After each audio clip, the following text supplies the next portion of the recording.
Welcome to this week's vlog from the Red Roof Church of Bulverde, Texas. I'm the senior pastor, Lee Harder, wishing you God's blessings and joy.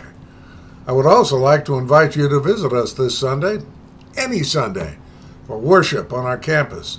Or, if you can't do that, visit our webpage at redroofchurch.org. We offer both our worship celebrations on a delayed broadcast by 2 p.m. Sunday afternoon, and of course, anytime following. If you are in the area, we worship at 8:30 a.m. and 10:45 a.m. There's always plenty going on, along with good coffee and accompanying donuts of all sorts. Whatever draws you, I promise our worship is where God's Word is heard every week.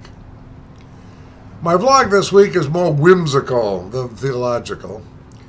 If you watch TV, and who doesn't among us, you know that for the past 2 weeks the National Geographic Channel has been pushing Shark Fest, with a host of programming focused on shark information.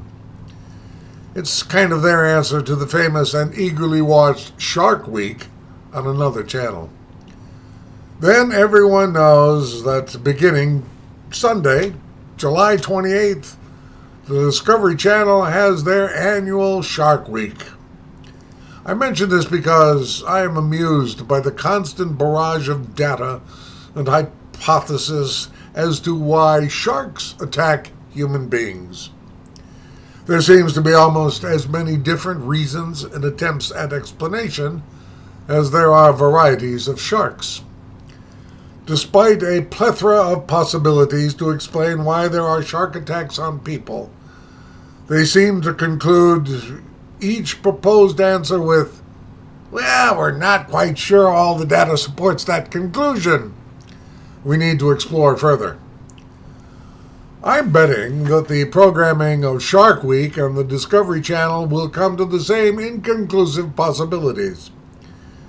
Those who aren't sure represent an army of researchers, scientists, and experts from every walk of life.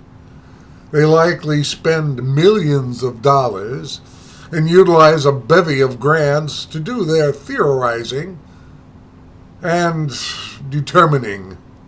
However, I would like to propose a thought.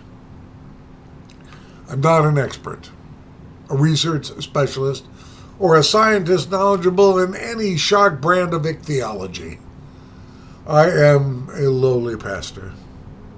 Yet my theory, I believe, if accepted as fact, will devastate the scientific world that devotes itself to the study of sharks, researching with painful detail all shark attacks around the world to find an answer to the question, why do sharks attack people?